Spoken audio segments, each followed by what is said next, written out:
The secateurs were in her right hand. That was the detail. Every gardener in Elmwood village knew that Dorothy Ashfield had lost 2 fingers to a threshing accident in 1931 and had used her left hand exclusively for 40 years. The roses she had cut that morning were clipped with the clean, confident stroke of someone who had never done it before. Dorothy Ashfield had not cut those roses. Someone had arranged the scene for a woman who was already dead, and taken considerable care to get nearly everything right. Welcome to Marple Mysteries, where quiet villagers keep the darkest secrets. Tonight's case takes us to a prize-winning garden in the height of summer, where the most beautiful things were also the most carefully arranged to deceive. This is a body in the rose garden. Chapter 1. The Garden Party. The annual Elmwood Garden Society Fete had always been, in Miss Marple's considered opinion, the one event in the village calendar where people showed exactly who they were, whilst believing themselves to be showing nothing of the sort. It was the 3rd Saturday in June, and the gardens of Ashfield House were open to the public for the occasion, as they had been for 32 consecutive summers under Dorothy Ashfield's stewardship. The roses were, as always, the centrepiece, great tumbling cascades of maiden's blush and Cardinal de Richelieu, their scent so thick in the afternoon heat that it pressed against the skin like something living. Long trestle tables had been arranged along the south-facing wall, white cloths lifting occasionally in the mild breeze, and Mrs. E. Prentice from the post office was already engaged in a heated whispered dispute with her sister-in-law over the correct method of slicing a Victoria sponge. Miss Marple had arrived promptly at 2 o'clock, as was her custom. She wore her second-best lavender cardigan, the best being reserved for church, and carried a small canvas bag containing her knitting, a handkerchief, and a folded list of Garden Society committee notes she had promised to return to the secretary before the end of the afternoon. She had accepted a cup of tea from the refreshment table and installed herself in a wicker chair near the rose arbour, where the angle of the afternoon sun was agreeable, and the sight lines to most of the garden were unobstructed. It was an excellent position from which to observe without appearing to observe, which was, as Miss Marple had long ago concluded, very nearly the most useful position one could occupy in any human gathering.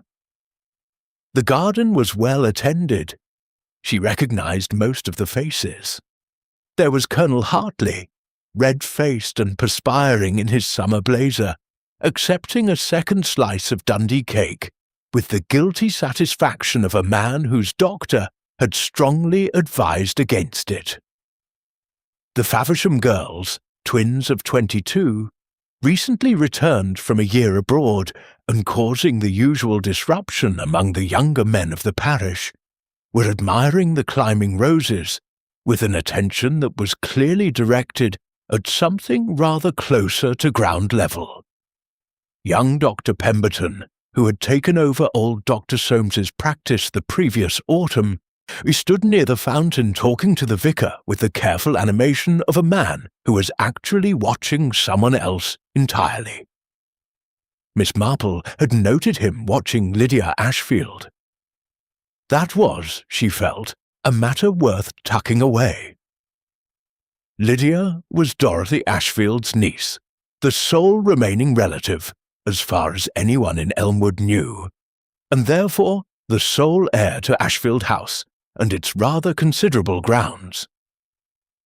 She was 31, handsome in a severe way, and had lived in the house for 6 years, on the understanding that she served as companion and household manager to her aunt. The arrangement had never appeared to sit comfortably on either of them. Dorothy was a woman of exacting habits and decided opinions. Lydia, one sensed, had opinions equally decided, but considerably less permission to express them. At 3:15, Dorothy Ashfield had not yet appeared. This was, in itself, unusual. Dorothy was invariably present from the first arrival of guests, stationed near the gate, with the proprietary alertness of a woman who has invested considerable effort into something and intends to see it properly appreciated. Miss Marple had attended 17 of these fêtes, and could not recall a single occasion on which Dorothy had been absent from that post for longer than the time required to visit the conveniences. At 3:30, Miss Marple set down her knitting and remarked to no one in particular that the roses near the kitchen garden wall were especially fine this year, and that she thought she might take a closer look before the light changed. The kitchen garden was separated from the main lawn by a low yew hedge and a wooden gate. Miss Marple passed through it without hurry, pausing once to examine a particularly large Tuscany superb, with the focused attention of a woman who grew roses herself and knew precisely what she was looking at. Dorothy Ashfield was lying on the brick path between the 3rd and 4th rose beds. She was on her back, which was not how one fell naturally in a garden. Her secateurs were in her right hand. Her expression was, if one could describe it charitably, one of mild surprise, though in Miss Marple's experience, surprise was seldom the last emotion a person felt. That came earlier. What followed was something else entirely. Miss Marple stood quite still for a moment. Then she looked at the secateurs. Then she looked at Dorothy Ashfield's hands. The right, with its 2 missing fingers, the left, which was empty and curled loosely against the path. She did not touch anything. She turned and walked back through the gate, across the lawn to where Dr. Pemberton was still positioned near the fountain, his conversation with the vicar having apparently reached a natural pause. "Dr. Pemberton," she said quietly and pleasantly, "I wonder if you might come with me. I'm afraid there's been rather a serious accident in the kitchen garden." She said accident because there were children present, and because the word bought a small quantity of time. The word she was actually thinking was considerably shorter and considerably more precise. She led the doctor through the gate and stood aside to let him examine what lay on the path. Then she folded her hands and looked at the roses and waited, while somewhere on the other side of the yew hedge, the Garden Society fête continued in cheerful ignorance of the fact that its hostess was dead, and had very probably been so since before the first guests arrived. The secateurs caught the afternoon light. Right hand, clean grip, confident stroke. Miss Marple looked at them for a long moment. Then she looked away. Chapter 2. The Town Reacts. The news moved through Elmwood the way bad news always did in small villages, not in a straight line, but in circles, each circuit adding a small deposit of embellishment, like sediment layering itself onto the bed of a slow river. By 4 o'clock, Dr. Pemberton had telephoned the police from the hall of Ashfield House. By 4:30, 2 constables had arrived from Chipping Minster, and the garden fête had been formally, if apologetically, dissolved. By 5 o'clock, every person who had been present on the lawn that afternoon had given a brief account of their movements to a young constable with a notebook. And by 5:30, the story of Dorothy Ashfield's death had already mutated into at least 4 distinct versions, each circulating with the conviction of established fact. Miss Marple heard all 4 before she reached the village green. The first version, Mrs. Prentice's version, delivered in a stage whisper to 3 separate listeners before she had even left the garden gate, held that Dorothy had suffered a heart attack brought on by the heat.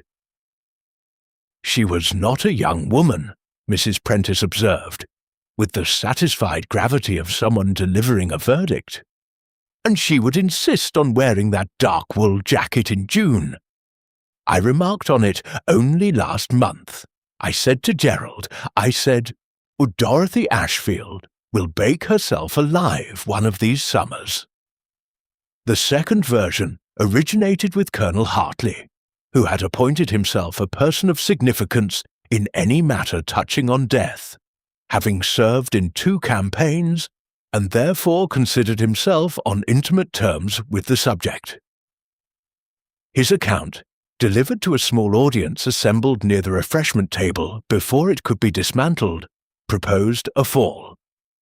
"Uneven paving, those kitchen garden paths," he announced. "Spoke to Dorothy about it twice. The brickwork's been lifting since the frost last February. Woman her age, moving quickly, poor light. It only wants a moment's inattention." He seemed, Miss Marple thought, faintly irritated that Dorothy had not acted on his advice, while she still had the opportunity to benefit from it. And the third version was more specific, and therefore more dangerous. It came from young Tommy Brace, the 16-year-old son of the church organist, who had been helping carry crates near the garden wall, and claimed, with the vivid certainty of adolescent witness, to have seen Lydia Ashfield enter the kitchen garden at approximately 10 minutes past 2. "She was in a hurry," Tommy told anyone who would listen, eyes wide with the particular excitement of someone who has accidentally become interesting. "Didn't look at anyone. Went straight through the gate and didn't come back for 20 minutes. The fourth version was not spoken aloud at all. It moved through the gathering in the form of lowered voices and meaningful looks, and in the careful neutrality of expressions adopted by people who had already drawn a conclusion, and were allowing it to settle before committing to it publicly. It did not require words. It required only the knowledge, shared by most of Elmwood, that Dorothy Ashfield had recently changed her will. Miss Marple was aware of all of this. She said very little. She accepted a second cup of tea from Mrs. Vicar, who had appeared with a flask and the practical compassion of a woman accustomed to providing comfort in the aftermath of unpleasant events. She allowed Colonel Hartley to repeat his theory about the paving twice without contradiction. She made an appropriately sorrowful remark about Dorothy's rose collection to Mrs. Prentice, which had the useful effect of keeping Mrs. Prentice engaged long enough for Miss Marple to observe that Lydia Ashfield had emerged from the house at 20 minutes past 5, and was standing alone near the orchard wall, with her arms crossed and her gaze fixed on a point somewhere beyond the hedge. Lydia did not weep. This was noted by several people, and noted with the particular quality of attention that villagers reserve for behaviour which departs from the expected. In Miss Marple's experience, however, the absence of visible grief was no more informative than its presence. She had known people weep extravagantly at funerals for relatives they had heartily disliked, and stand dry-eyed at the deaths of those they had loved beyond expression. The heart, she had long ago concluded, was a thoroughly unreliable guide to its own condition, and what Miss Marple did find interesting was the moment, brief, quickly suppressed, when Lydia's gaze moved to Dr. Pemberton as he crossed the lawn, and the doctor's gaze moved, with rather more deliberate casualness, to somewhere else entirely. That had the quality of a rehearsed movement, not dishonest necessarily, but practiced. Detective Inspector Graves arrived from Chipping Minster at 6 o'clock. He was a competent man in his middle 40s, with a habit of speaking in short declarative sentences that conveyed efficiency without always conveying thought. He took statements. He examined the kitchen garden. He spoke briefly to Dr. Pemberton about the nature of the injuries, and his expression during that conversation was one of a man who had already identified a satisfactory conclusion, and was engaged primarily in confirming it. But he spoke to Miss Marple last, with the courteous brevity that police officers typically extended to elderly ladies who had been present at the discovery of a body, which was to say politely, carefully, and with the mild condescension of someone who expected to find nothing useful, and was proved, in this instance, entirely correct in expecting it. Miss Marple told him about the fate, about her cup of tea, about her walk to the kitchen garden. She told him nothing about the secateurs, not because she withheld information. She had formed no conclusion. She simply understood, as the inspector, in his efficient way, apparently did not, that a detail without a context was not a clue. It was merely a question. And Miss Marple had learned, over many years and in many villages, that the most important thing one could do with a question was resist the temptation to answer it prematurely. She walked home at 7:15, while the last of the light was still warm against the lane, and she thought about Dorothy Ashfield's right hand, and about the roses, and about Lydia's carefully averted eyes. She thought about what the village believed. Then she thought, with considerably more attention, about what it did not yet know to disbelieve. Chapter 3. Early Research. Miss Marple was in the habit of rising at 7, taking breakfast at past, and spending the first hour of the morning at her sitting-room window with her knitting and whatever the village chose to offer by way of observable human activity. It was not, she had always maintained, idleness, it was method. But the morning after Dorothy Ashfield's death, Elmwood offered rather more than usual. By 8 o'clock she had observed the postman pause at Mrs. Prentice's gate for 11 minutes, considerably longer than the delivery of letters required, and indicative of a conversation of some substance. At 8:20, Tommy Brace cycled past in the direction of the Chipping Minster Road with the particular speed of a boy who has been sent on an errand and wishes to be seen executing it urgently. At 9:20, Lydia Ashfield's hired car, a dark green Rover, Elmwood's only such vehicle, departed from the Ashfield House Drive and turned left toward the village, which was the direction of Messrs. Hopwood and Crane, the family solicitors. Miss Marple noted the time and returned to her knitting. At 9 o'clock she put on her coat and walked to the village. The method Miss Marple employed in the early stages of any investigation, she did not call it investigation precisely, she preferred the word attending, was one she had developed through decades of parish life, committee work, and the general commerce of village existence. It required no interrogation, no authority, and no visible curiosity. It required only the ability to listen to people who wished to talk, to ask questions that appeared entirely without agenda, and to be, above all, the sort of person whom no one thought to be careful around. She was, in this respect, extremely well equipped. Her first call was to Mrs. Fellows, who kept the draper's shop on the High Street, and served also as the village's most reliable archive of personal history. Mrs.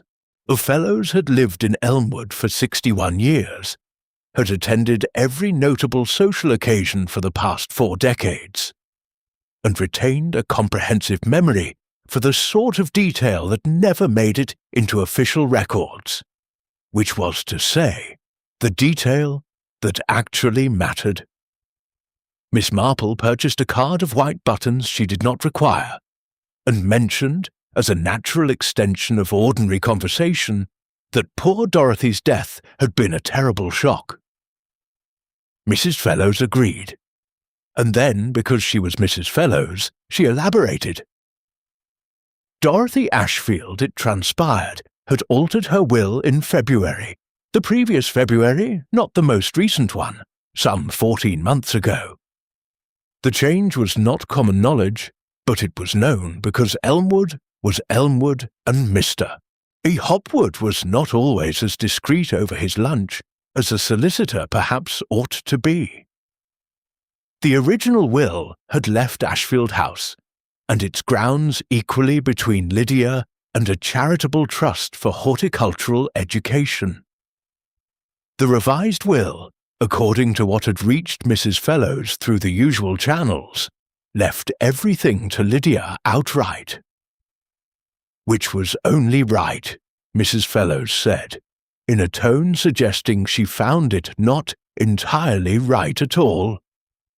Given that girl has given up 6 years of her life running that house.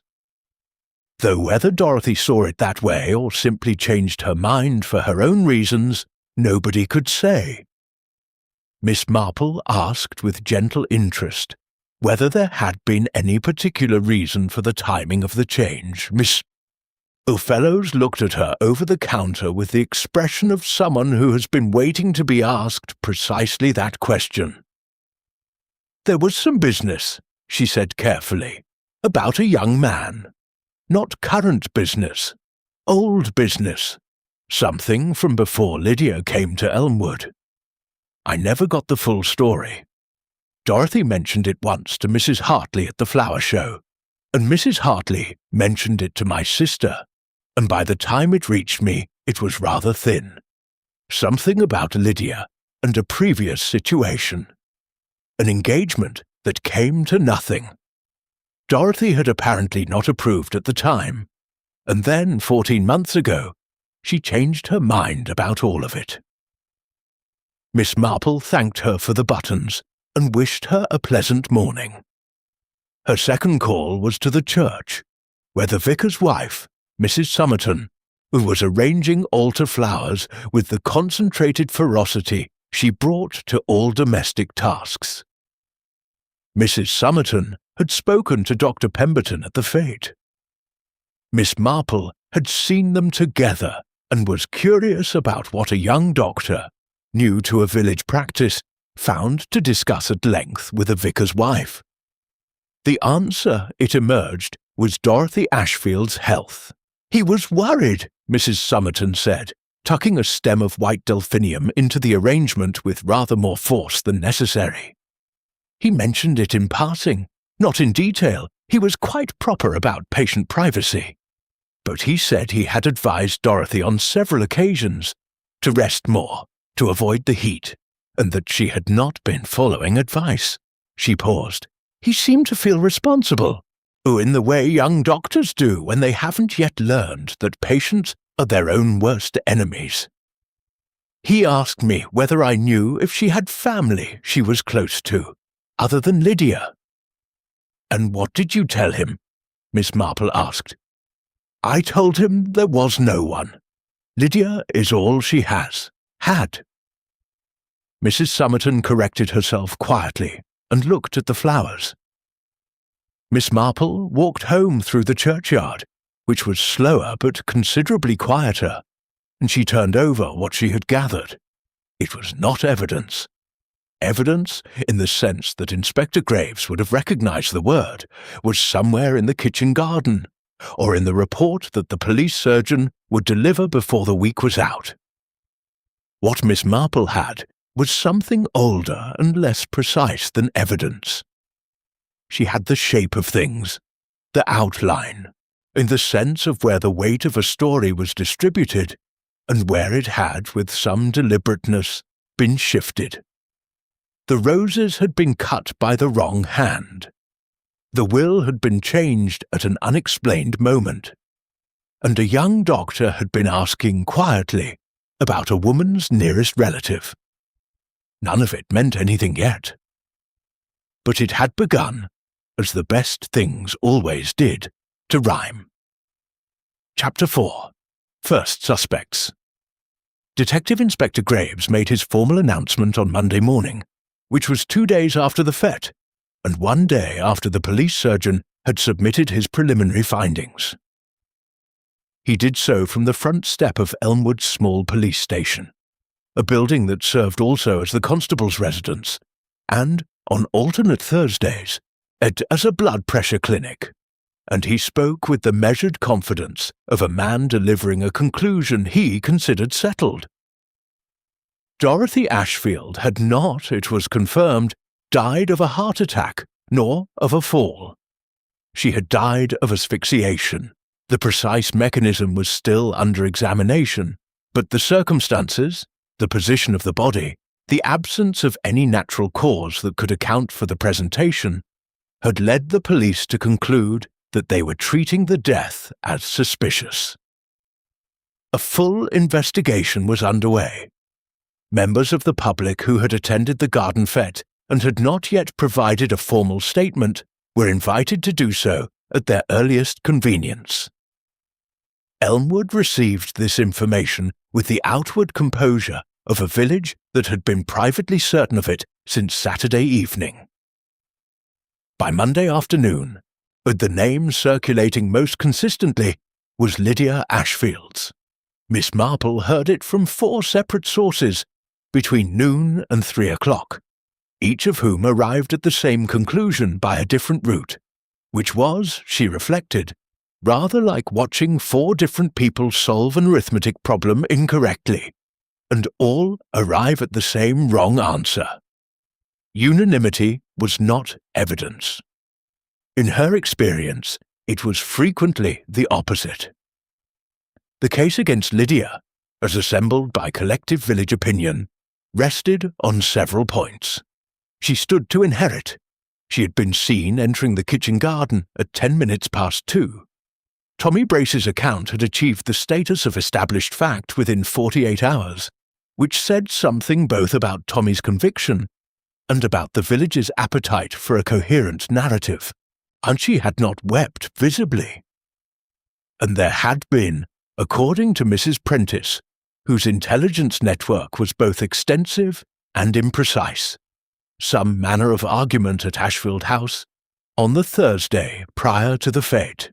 Raised voices, a door closed with emphasis, Dorothy's face at the upstairs window with an expression that Mrs. Prentice described as furious, and her husband described, when consulted, as difficult to read at that distance. Inspector Graves, when Miss Marple encountered him on the High Street on Monday afternoon, did not confirm any of this. He was, however, heading in the direction of Ashfield House, and he was carrying a notebook, rather than simply a hat, which suggested the visit was professional in nature. Miss Marple bought a small amount of cheddar from the delicatessen, and watched him go, as she had her own thoughts about Lydia Ashfield. They were not, as it happened, thoughts that corresponded to the village's. This was not because she had formed a settled opinion in Lydia's favour. She had not formed a settled opinion about anything yet, and was deeply suspicious of people who did so rapidly, but because the case against Lydia, whilst superficially plausible, had the quality of something assembled rather than discovered. Each piece fit the others too comfortably. Real guilt, in Miss Marple's experience, was almost never so tidy. There was also the matter of Dr. Pemberton. Miss Marple had spent some part of Sunday afternoon recalling everything she knew about the young doctor, which was not extensive but was instructive. He had arrived in Elmwood the previous October, taking over a practice that old doctor, Ed Soames, had maintained for 30 years before his retirement. He was personable, professional, and had made a reasonable impression on the village, which was to say, the women of the parish found him capable, and the men found him adequately unassuming. He lived alone in the rooms above the surgery on Chandler Street. He had no visible connection to Dorothy Ashfield beyond the ordinary relationship of patient and physician. And yet he had been watching Lydia at the fete with the particular quality of attention that suggested something considerably less ordinary. And he had been asking questions about Dorothy's family. And he had known specifically that Dorothy had not been following medical advice, which was not information that typically distressed a doctor to the degree it had apparently distressed him, unless the consequences of that non-compliance carried some personal weight. There was also the question of why a doctor of his evident capability had chosen to establish himself in a village the size of Elmwood, rather than one of the larger practices in Chipping Minster or beyond. It was not, Miss Marple thought, a question with an obvious answer. And questions without obvious answers were, in her experience, the ones most worth sitting with. She was sitting with it on Tuesday morning over her second cup of tea, when the gate at the end of her garden path opened, and Lydia Ashfield walked up the path. Lydia looked, if possible, more composed than she had on Saturday. She was dressed in plain dark clothes, not ostentatiously mourning, but serious. She held herself with the careful uprightness of someone expending considerable energy on appearing calm. She had not, Miss Marple noted, telephoned first. She had simply come. Miss Marple met her at the door before she could knock. "Come in, my dear," she said pleasantly.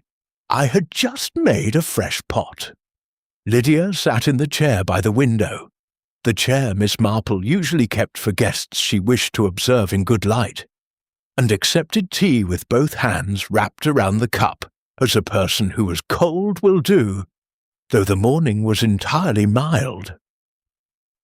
"Inspector Graves came yesterday," she said without preamble. "He asked me questions for 2 hours. I think—" She stopped. She looked at her tea. "I think he has decided it was me." Miss Marple said nothing. She poured her own cup and waited, as in the manner of someone with all the time in the world, and no particular agenda. It was, as strategies went, extremely reliable. "It wasn't," Lydia said quietly. Miss Marple looked at her over the rim of her cup. "No," she said, in the tone of someone remarking on the weather. "I rather thought it wasn't." Chapter 5. A Hidden Clue. Lydia Ashfield did not cry in Miss Marple's sitting room, which Miss Marple had expected. She did not protest her innocence at length, which Miss Marple had also expected.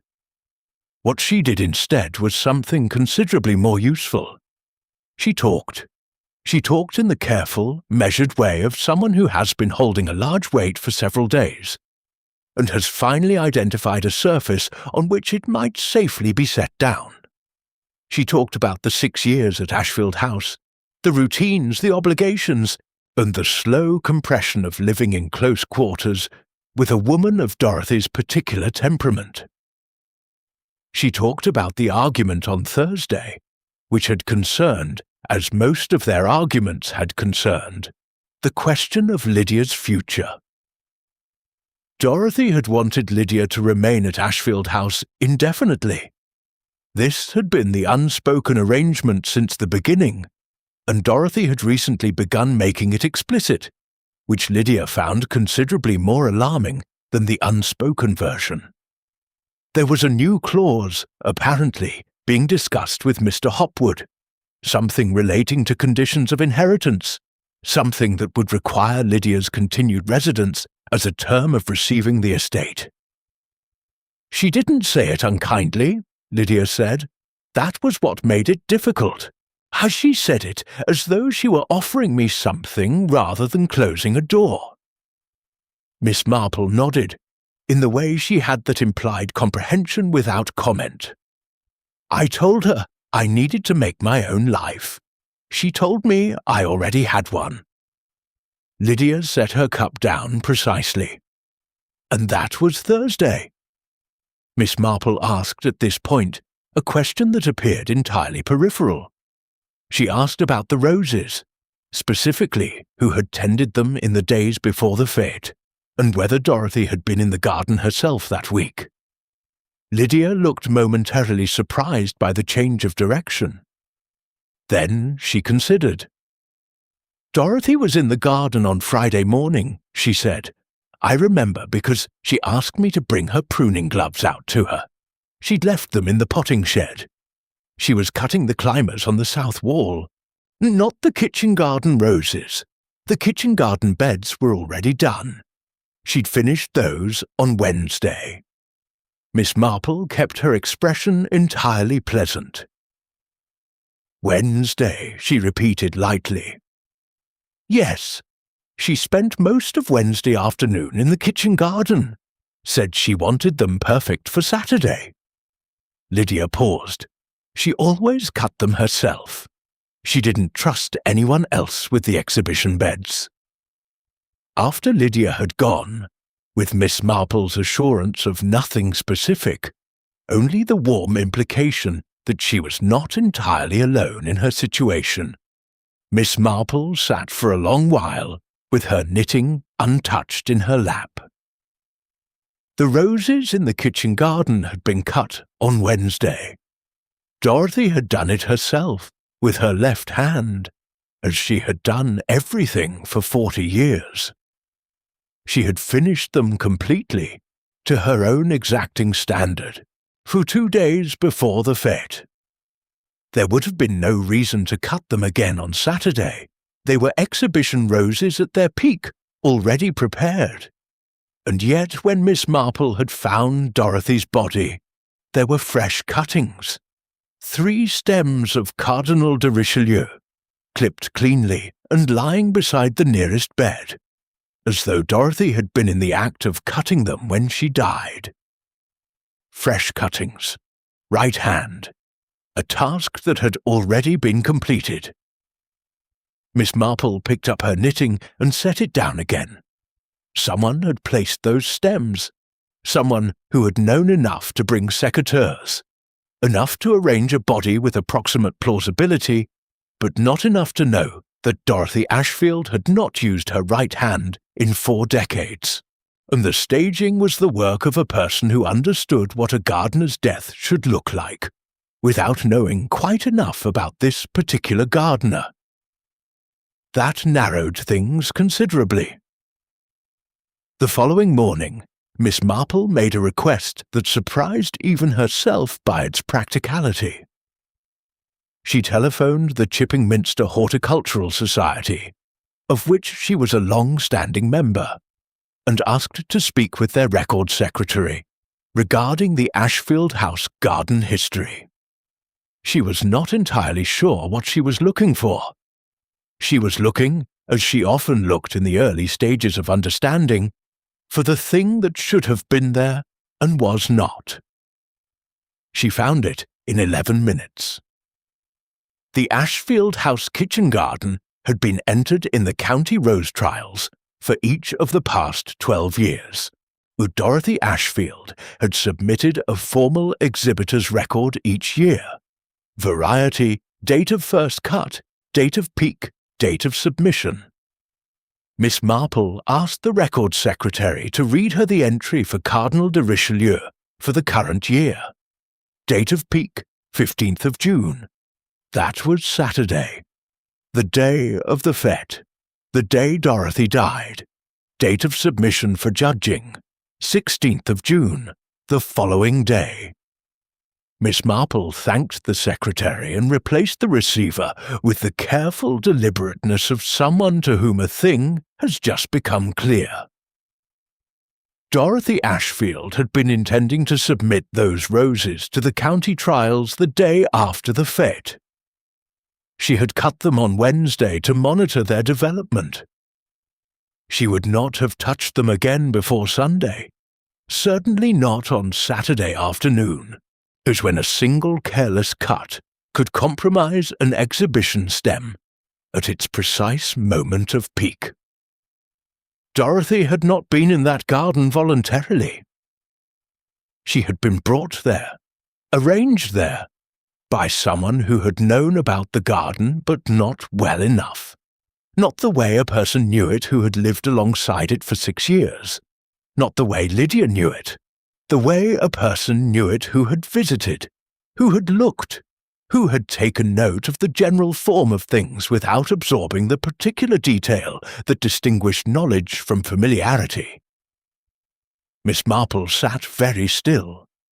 Then she picked up her knitting and began with great calm to count her stitches from the beginning. Chapter 6. Confrontations and Secrets. The question of who had visited Ashfield House in the weeks preceding Dorothy's death was not, as it turned out, difficult to establish. It required only the right conversation, conducted in the right place, with the right degree of apparent disinterest.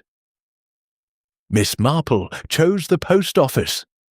She arrived at 10:30 on Wednesday morning, purchased a book of stamps she had no immediate need for, and allowed Mrs. Prentice to raise the subject of Dorothy Ashfield, which required no encouragement whatsoever, and approximately 4 seconds of silence. Mrs. Prentice raised every subject eventually, given sufficient silence. It was simply a matter of patience. "The police have been at Ashfield House twice more," Mrs. Prentice said, with the careful neutrality of someone imparting information they find deeply satisfying. "Yesterday and this morning, and there was a man there last week before all of this that I didn't recognize. Tallish, dark coat. I came in a taxi from the station, not a local car. Thursday or Friday, I think. Possibly both days." Miss Marple mentioned that Ashfield House must have had a great many visitors in the lead-up to the fete. "Not especially," Mrs. Prentice said. "Dorothy didn't encourage visitors. You know how she was. The garden open day was quite enough for her in terms of public contact." She lowered her voice, though there was no one else in the shop. "Lydia had more visitors than Dorothy, truth be told, though I couldn't say whether Dorothy approved." Miss Marple purchased her stamps and walked, at a pace that suggested leisure but covered ground efficiently, to the surgery on Chandler Street. Dr. Pemberton received her in his consulting room, with the slightly wary courtesy of a man who is not yet certain what category of visit this is. Miss Marple settled this uncertainty immediately by making clear she had not come as a patient. She had come, she said pleasantly, because she was an old woman who had found a body, and had some questions that Inspector Graves had not thought to ask, and she wondered whether the doctor might indulge her for a few minutes. He studied her for a moment. Then he sat back in his chair. "What would you like to know?" he said. "How long have you known Lydia Ashfield?" Miss Marple asked. "Before Elmwood, I mean." The quality of the silence that followed was informative. It was not the silence of a man considering whether to answer. It was the silence of a man who had been expecting, for some time, to be asked precisely this. "4 years, he said finally. "We met in London. She was working as a private secretary for a firm in Holborn. I was doing my registrar training at Bart's." He looked at his desk. "We were engaged, briefly. It ended. She came here to look after Dorothy, and I came here because—" He stopped. "Because she was here," Miss Marple said, with the matter-of-fact gentleness of someone completing a sentence rather than making an accusation. He looked at her directly for the first time. "Yes." Miss Marple asked whether Dorothy had known about the prior engagement. He said she had found out approximately 14 months ago, which was, Miss Marple noted without expression, precisely the moment at which Dorothy had revised her will in Lydia's favour. He said Dorothy had telephoned him, which he had not expected, and that the conversation had been brief and not unfriendly, and had ended with Dorothy saying she had been wrong about him, as which he had found more disturbing than reassuring, without being entirely able to say why. Miss Marple found it entirely easy to say why. Dorothy Ashfield had spent years disapproving of the engagement, had potentially contributed to its dissolution, and had then reversed her position, bringing Lydia closer through the will, rather than allowing her the freedom that a clean inheritance might have provided. It was the action of a woman managing her guilt and her attachment simultaneously, which was, Miss Marple reflected, a very human thing to do, and a very destructive one. "Did anyone else know you were acquainted with Lydia before you came to Elmwood?" she asked. "No one in the village." He paused. "But someone knew. About 2 weeks ago, I received a letter. No signature. It said only that it was known I had prior acquaintance with Miss Ashfield, and that this fact might interest the appropriate parties should anything occur to complicate the estate." Miss Marple was very still. "You have kept this letter?" "I burned it," he said with the expression of a man who has replayed this decision many times since Saturday. "I thought it was malicious nonsense. Someone fishing. I should not have burned it." "No," Miss Marple agreed pleasantly. "You should not."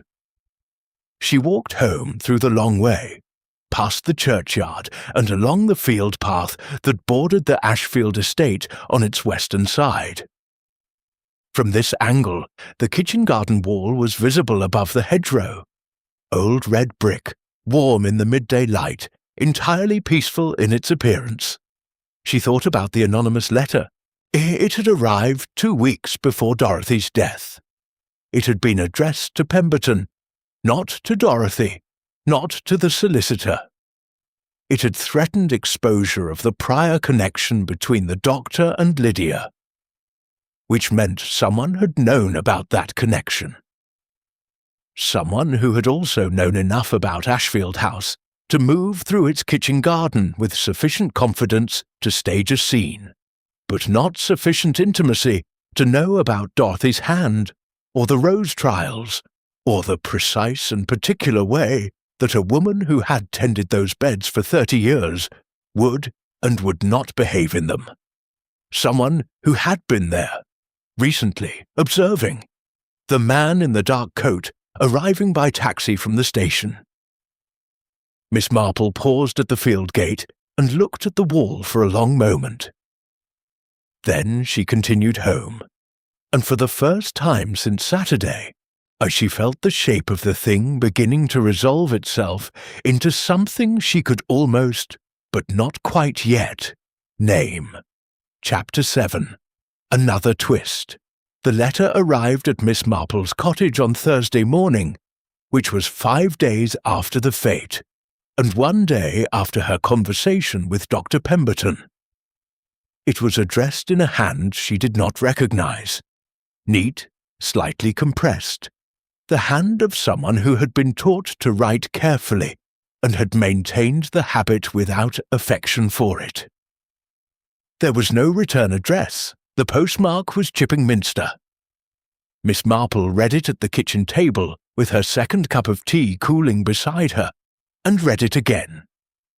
Then she placed it flat on the table and looked at it for a moment before folding it precisely along its original creases and placing it in the inside pocket of her cardigan. And the letter said 3 things. It said that Miss Marple was asking questions that were not her concern. It said that Lydia Ashfield was not the innocent party she appeared to be. And it said, in its final line, with the particular phrasing of someone who wishes to sound detached from what they are communicating, that if Miss Marple wished to understand what had truly happened in the kitchen garden, she might find it instructive to inquire about the contents of Dorothy Ashfield's bureau. Miss Marple's first thought was that the letter was designed to redirect. Her second thought, following closely upon the first, was that even a redirection could be informative, not about where it wished to point, but about what the writer feared she was already looking at. She telephoned Inspector Graves before 9 o'clock, which she suspected would annoy him, as it was before his stated office hours. She was correct that it annoyed him. She was also correct that he would come. He arrived at 10:30, accepted tea with the expression of a man who does not wish to accept tea, but recognizes an inevitability, and read the letter twice with the practiced blankness of a detective managing his reactions in front of a witness. "You should have contacted us immediately," he said. "I contacted you at 8:53, Miss Marple replied pleasantly. "It was quite early." Graves looked at her. He had, she thought, begun to understand that she was not precisely what she appeared to be, which was an adjustment that police inspectors generally found uncomfortable when it arrived. "The Bureau," he said. "Miss Ashfield permitted a search on Monday, but there was nothing of significance. Was the Bureau included in the search?" A pause. "The room was examined." "That is not quite the same thing," Miss Marple observed, without emphasis. Graves left at 11 with the letter in an evidence bag. By 2 o'clock, Miss Marple had received a telephone call from him, which told her, more than the call's content, that something had been found. What had been found in Dorothy Ashfield's bureau? In a locked inner drawer that had apparently not been opened during the initial search. The key to which was located, after some effort, on a small ring in Dorothy's winter coat pocket, was a collection of correspondence spanning 8 months. 14 letters in total, all from the same sender. All signed with a single initial, R. Graves read her the relevant portions with the reluctant thoroughness of a man who has concluded that withholding information from this particular elderly lady is more trouble than providing it. The letters were from a man who claimed to be Dorothy Ashfield's nephew. Not Lydia's side of the family, a different line entirely. A son of Dorothy's late brother Edmund, who had emigrated to Canada in 1949, and about whom Dorothy had, to all appearances, never spoken to anyone in Elmwood. The letters were not warm exactly, but they were persistent. They described financial difficulty. They requested meetings, which appeared to have been granted on at least 2 occasions. They referred, in later correspondence, to what the writer called a matter of rightful inheritance.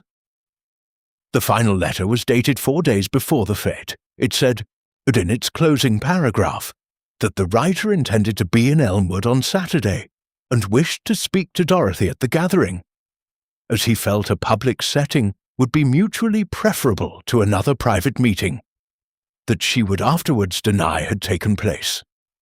It was the language, Miss Marple thought, of a man who was not quite threatening, but was positioned at the precise edge of it, and knew that positioning. A tallish man, dark coat, arriving by taxi from the station, present at the fete, or at its margins, present at Ashfield House possibly, before the guests arrived. Familiar enough with the property, from 2 or more previous visits, to know the layout of the kitchen garden. Not familiar enough to know the woman who worked in it. Miss Marple sat with this information for the remainder of the afternoon. In the early evening, she walked to Ashfield House. Lydia admitted her without surprise, with the look of a person who has passed beyond surprise into a state of watchful waiting. Miss Marple asked, without preliminary, whether Dorothy had ever mentioned a nephew from Canada, a son of Edmund Ashfield. Lydia's expression answered before she did. It was not surprise. It was the expression of a person hearing confirmed something they had suspected, but not been told directly. "She mentioned Edmund once," Lydia said. "She said he had made poor choices, and that she had made the mistake of being too forgiving, and that she would not do so again." She looked at her hands. "I assumed she meant something from decades ago. Something settled. Not quite settled," Miss Marple said gently. She walked home in the early summer dusk, and she felt the case shifting beneath her. Not collapsing, not resolving, but rearranging itself around a new centre of gravity. The man with the initial R, the anonymous letters to Pemberton and to herself. The staged scene in the kitchen garden, with its almost right details, constructed by someone who had looked but not lived. The question was no longer who had been in that garden. The question was what Dorothy had said, or refused to say, in the last conversation she had ever had, and what that refusal had cost her. Chapter 8. Miss Marple's Final Test. Miss Marple spent Friday morning doing something that most people in Elmwood would have found entirely unremarkable, which was precisely why she chose to do it in plain sight. She wrote letters. She wrote them at the small writing desk in her sitting room, edged with the window open and the morning light falling across the paper, at the angle that made handwriting easiest on her eyes. She wrote slowly, pausing occasionally to look out at the garden with the expression of someone engaged in pleasant and inconsequential correspondence. She wrote 3 letters. She posted only 2 of them. The first she posted was to the Chipping Mystert Horticultural Society, thanking them for their assistance earlier in the week. The second was to Inspector Graves, containing a single paragraph of observation she felt he would benefit from receiving in writing rather than over the telephone, where he had a tendency to interrupt before she had finished. The third letter she placed in the inside pocket of her cardigan, beside the anonymous letter she had received on Thursday, and she walked out into Elmwood with both of them. The morning had the quality of early summer at its most composed, warm without pressure, bright without glare, the kind of morning that made everything look more settled than it was. Miss Marple walked the long way to the High Street, pausing to examine Mrs. Devlin's front garden hollyhocks with what appeared to be purely horticultural interest, and arrived at the post office at 11:10.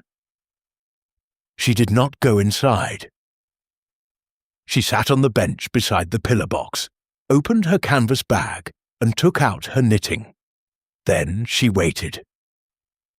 She had the previous evening taken the precaution of mentioning to Mrs. Prentice, in a voice precisely calibrated to carry further than the intimate register she appeared to be using, that she had come to understand something significant about the events of the fête, and that she intended to communicate her thoughts to the relevant party directly, in writing, on Friday morning, as she felt the matter required discretion rather than official channels. She had mentioned this while purchasing a single stamp, in the full knowledge that Mrs. Prentice would do with the information exactly what Mrs. Prentice did with all information of apparent significance.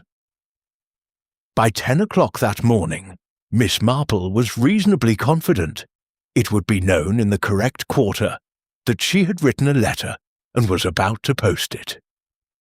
The question was whether the correct quarter would feel compelled to act upon this knowledge. She knitted for 20 minutes without incident. A sparrow investigated the pavement near her feet and departed unsatisfied. 2 children passed on bicycles. The postman came and went.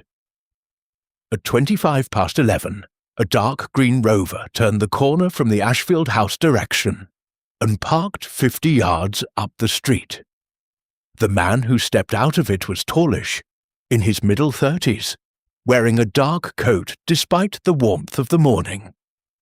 He had the look of someone who moves with conscious casualness, which is to say he moved in a way that drew precisely the kind of attention it was designed to avoid.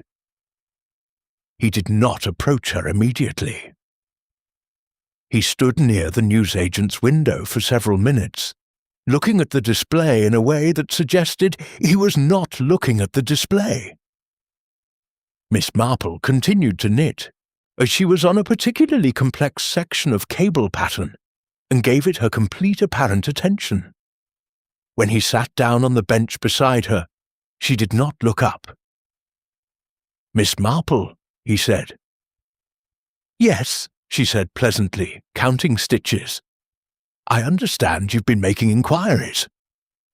His voice was educated, English without being local, with the faint flatness of vowels shaped partly elsewhere. Canada, she thought. Or someone who had spent considerable time with a person who had spent time in Canada. "One does," she said. "At my age, one has very little else to do." He looked at her knitting. "I also understand you've written something you intend to post this morning." "Several things," she said. "I write a great many letters.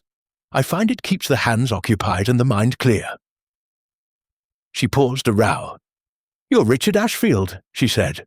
"Is Edmund's son." A silence, not a long one. The silence of a man making a rapid calculation. "I didn't kill her," he said. It came out with the particular flatness of a sentence rehearsed so many times it had worn smooth. "Tell me," Miss Marple said, setting down her knitting and folding her hands over it in the manner of someone prepared to listen to something of moderate length, "what it is you think I have written in that letter." He looked at her properly for the first time.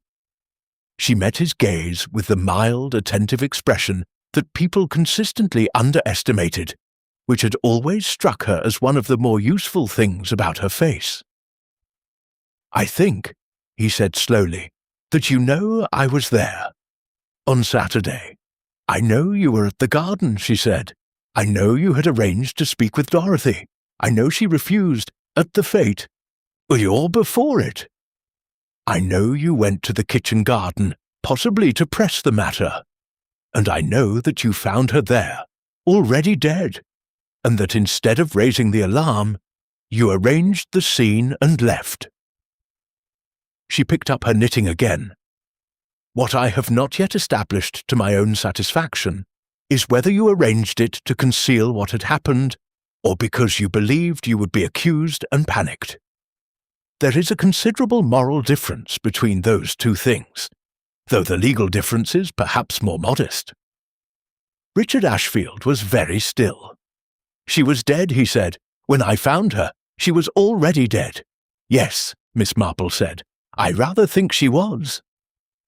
She looked at him steadily, in the warm morning light, with the patient and entirely serious attention of someone who is waiting not for confession but for the one true detail that will tell her whether a man is lying or whether he is, in the worst possible way, telling the truth. End of Chapter 8. Approximately 1,000 words. Chapter 9 to follow. The Revelation. Chapter 9. The Revelation. Richard Ashfield did not leave the bench.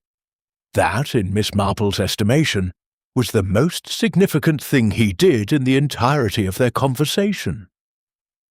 A guilty man, guilty of the central act rather than the peripheral ones, would have left. He would have calculated, in the rapid arithmetic of self-preservation, that remaining was the greater risk. Instead he sat, in the warm Friday morning, with the particular stillness of a man who has been carrying something very heavy, and has arrived, unexpectedly, at a place where he might be permitted to put it down. Miss Marple waited. "I came to Ashfield House at 1:30, he said, before the guests. I'd written to Dorothy, the last letter, and she hadn't replied, and I thought if I arrived before the public did, she'd have to speak to me. She couldn't make a scene with preparations underway. He looked at his hands. The gate to the kitchen garden was unlatched. I went through. I thought she might be in the garden. She usually was in the mornings. And she was, Miss Marple said. She was on the path, exactly as they found her later. I didn't move her. I didn't touch her. I stood there for perhaps 2 minutes, and then I lost my nerve entirely. He said it without self-pity, which Miss Marple found she believed. I saw the secateurs on the ground beside her. I picked them up without thinking and put them in her hand. I don't know why. It seemed, in the moment, to make the scene look more natural, as though she'd been working. He paused. It was a stupid thing to do, I know that. It was, Miss Marple agreed equably, though rather less stupid than what you did next. He looked at her. The letter to you, and to the doctor. The letter to Dr. Pemberton was sent before Dorothy died, she said. You knew about his prior connection to Lydia. Dorothy had told you, presumably, during one of your meetings, as something that reinforced her sense of being surrounded by people with competing interests. You sent the letter to unsettle him, to introduce uncertainty, to give yourself a secondary narrative should anything complicate the inheritance question. She tilted her head slightly. The letter to me was sent after Dorothy died, and was considerably less well considered.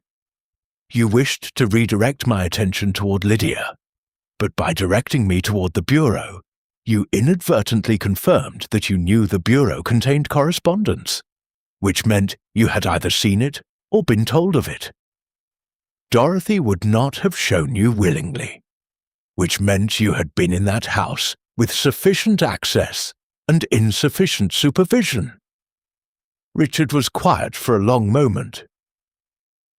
She showed me the letters herself, he said finally, at the second meeting, to demonstrate that she had documentation of my visits. She said if I pursued the inheritance claim, she would provide the letters to her solicitor as evidence of harassment. His jaw tightened. She was protecting herself, and Lydia, always Lydia. Yes, Miss Marple said, she was. She looked at him with the careful attention she reserved for moments of central importance. Now, you will tell me what you observed when you found her. Everything. Not what you concluded, not what you assumed, what you saw. He told her. He told her about the position of the body. On her back, arms slightly extended.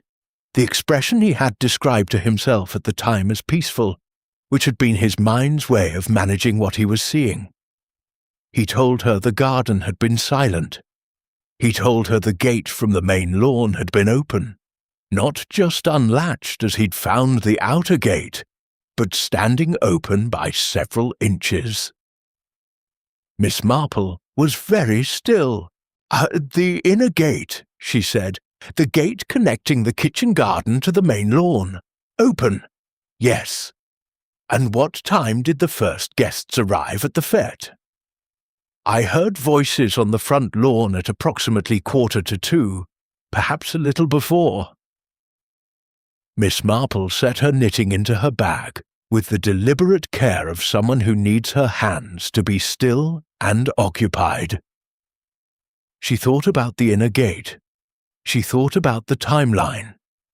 She thought about a young doctor who had been watching Lydia Ashfield at the fete, with the anxious attention of a man monitoring someone for signs of distress.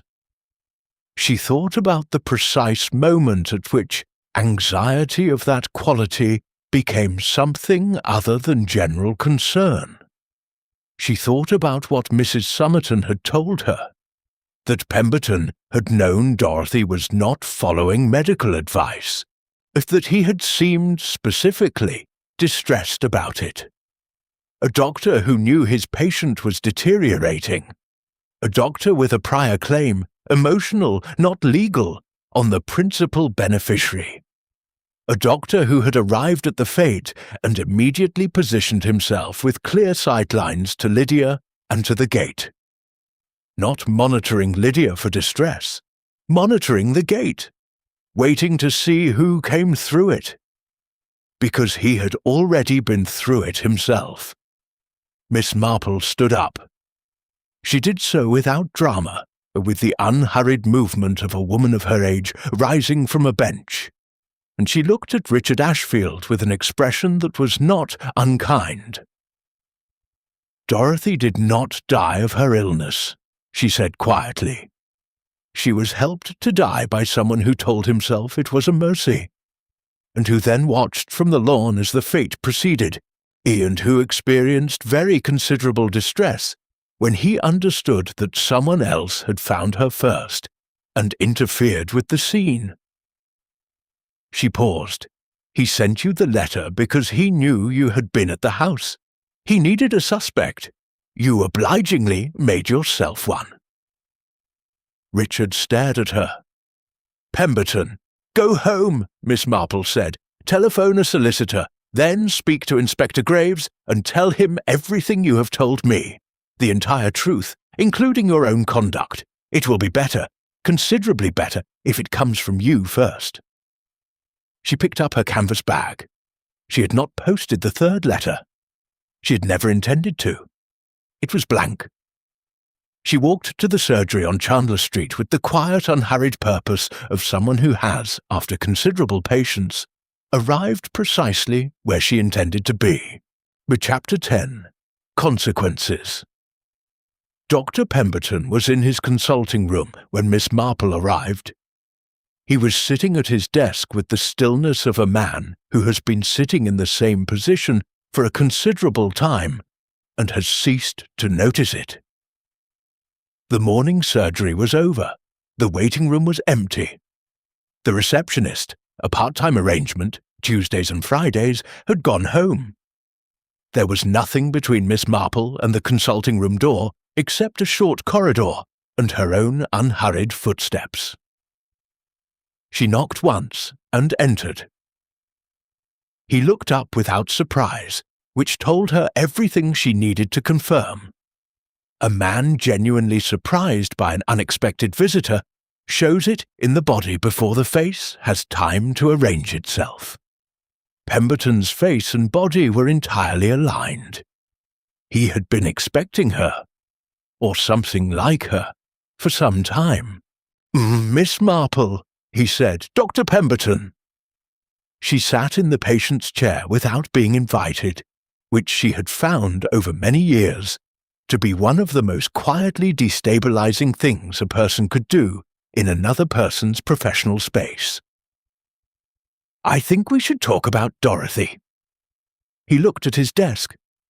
On it, Miss Marple noticed, was a single sheet of paper, written in his neat compressed hand.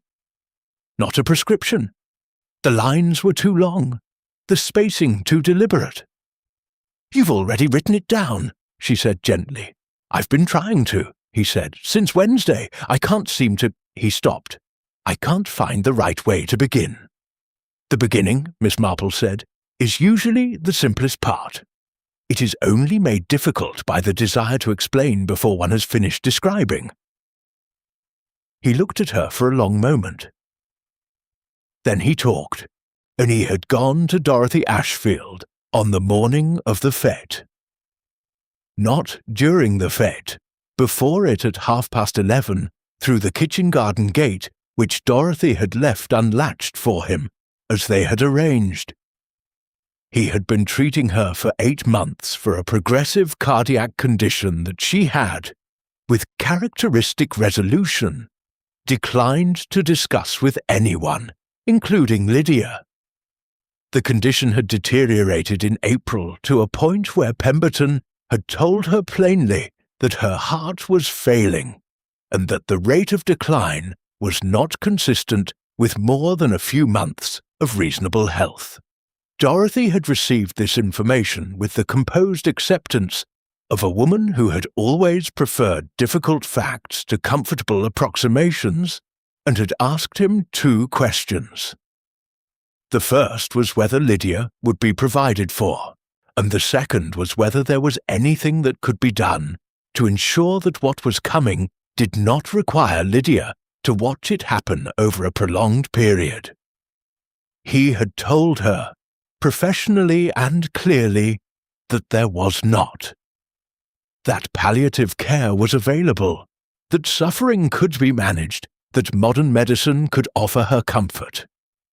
He had not told her anything else, but she had understood, he said quietly, looking at his hands, that he loved Lydia. She had worked it out in the particular way that Dorothy worked things out, not through anyone's confession, but through sustained observation over time. And she had trusted him with that understanding in a way that he had found afterwards impossible to live with comfortably. Because trusting someone with your understanding of their love for a person you love is not a small thing. It is very nearly an instruction. He had come on the morning of the fete because Dorothy had telephoned him the previous evening and said she wished to discuss her care arrangements. That was the phrase she used, care arrangements. She was in the kitchen garden, he said. She said she wanted to show me the roses at their best before the day got busy. And then she sat on the bench by the south wall, and she told me that she had changed her will, that Lydia would be properly provided for, and that she had written letters to her solicitor explaining her wishes with respect to her medical care in the coming months. He paused. She told me she was tired, not unhappy, just tired. And she asked me whether if her heart chose to stop on a summer morning in her own garden, that would be the worst possible thing. Miss Marple said nothing. She waited. I told her it would not be the worst possible thing, he said, and then she asked me to leave. She said she wished to sit with the roses for a while before her guests arrived. He looked at the window. I went back through the gate. I walked around to the front of the house. I stayed until the fete was over, because I didn't know what else to do. Miss Marple looked at him steadily. And the medication? A long silence. She had a significant dose of her cardiac medication in her system. The police surgeon will have noted it. She had her own prescription. I did not administer anything. I want to be very clear about that. He met her gaze. Whether she took it herself, and how much, and why, I cannot tell you with certainty. I can tell you that I did not touch her. I can tell you that she was alive when I left that garden. Miss Marple believed him. She believed him in the particular way she believed things when they were consistent, not with what a person wished to be true, but with what the entire shape of the situation, every character in it, every decision, every careful arrangement, had been tending toward were all along. Dorothy Ashfield had managed her own ending, with the same precision and independence with which she had managed everything else. The letter on the desk was not, she understood now, a confession. It was a reckoning. Finish it, she said quietly. Then give it to Inspector Graves. He will have questions. Answer them honestly. The truth in this case is kinder than the alternatives. She stood. At the door she paused. She cut the roses on Wednesday, she said, or she knew they would be perfect by Saturday. She planned it in every detail, the way she planned everything she cared about. That is worth knowing. She walked home through the summer morning. Behind her, Elmwood continued its ordinary arrangements, the post office, the pillar box, the children on bicycles, the hollyhocks in Mrs. Devlin's garden standing tall in the warm light. Miss Marple put the kettle on, sat in her chair by the window, and picked up her knitting. She did not feel satisfied precisely. She never did at the end of these things. She felt only the quiet, clear-eyed sorrow of someone who has looked steadily at human nature and found it, as always, entirely recognizable.